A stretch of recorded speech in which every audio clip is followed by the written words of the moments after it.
In this episode, we're going to be focusing on driver categorisation, and I'm joined here with Benoit from the FIA to discuss why we have such a diverse array of talent in the World Endurance Championship. Categorization is a way to evaluate the driver based on their level of professionalism. We are starting from bronze driver, amateur drivers, up to platinum driver who are successful and professional. How do you distinguish the level of talent? First of all, there is an initial categorization which is based on criteria such as age of the driver, when did he get his first racing license, and what did he do before. Based on that, we will be able to rank them between silver and bronze.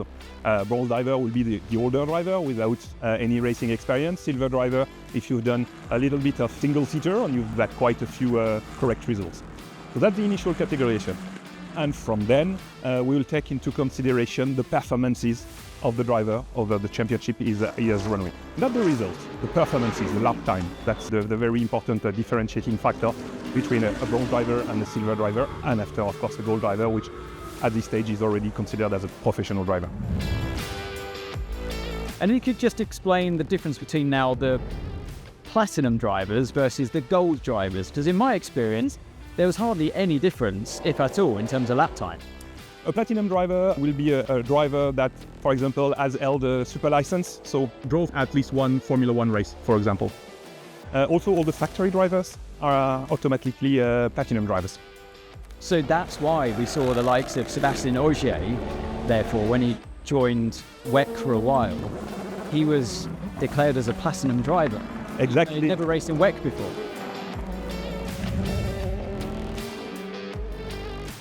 So one question I have, Benoit, is can anyone just become a bronze driver? Anyone can become a bronze driver. We don't have any regards in terms of capabilities of the driver. This is more on the license side, which is a prerogative of the ASN. The ASN will issue licenses to people that are capable of holding these licenses. As long as they've got a licenses from the ASN, then they can request a categorization. Anybody can be categorized.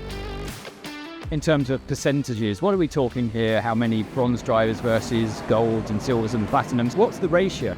We have around 6,000 drivers categorized, and the majority of them are amateur drivers, bronze drivers, and silver, our biggest contingent. So worldwide categorization and sports car racing is mainly for amateur drivers.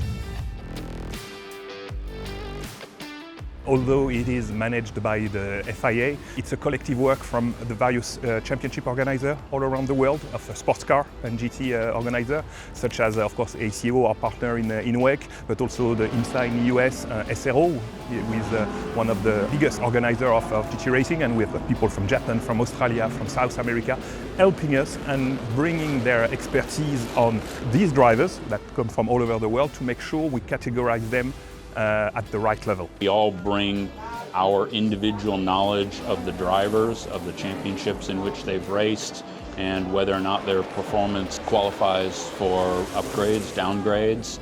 We are doing some analysis whether it's in World Endurance Championship, European Le Mans series, Asian Le Mans series, and in fact we are looking at each drivers case by case and to see if they fit within their categorization relative to other drivers with the same grade.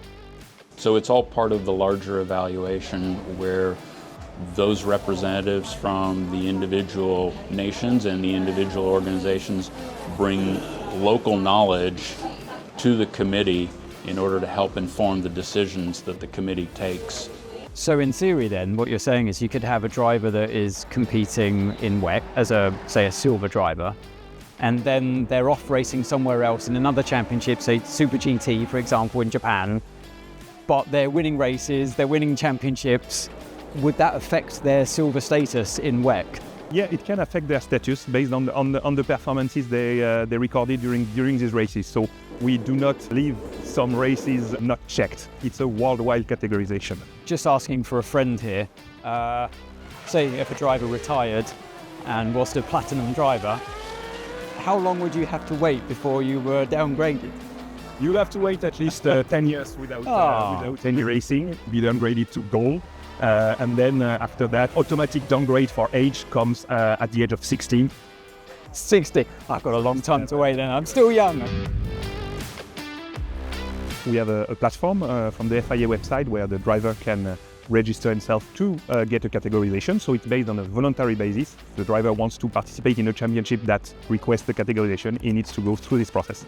So if a driver wants to downgrade or upgrade their level, they can request a change of categorization if they feel that they are not in the right category. There is a committee that will review all these requests once a year, and we will also bring our own request. Each championship will say this driver is a little bit out of category. Either is performing too well, either is behind his category mate, so he should be downgraded. Then we will decide and publish the new categorization beginning of November each year. In this championship, we have a good mixture of talent out there, but mostly in the LMGT3 category, where you do see the bronze grade drivers, gold, silver and platinum, all mixing together.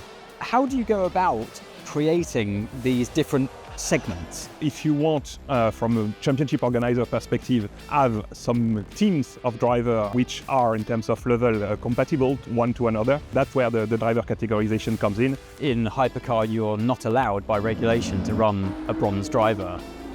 Talk us through the different categories and what is or isn't allowed for driver grade.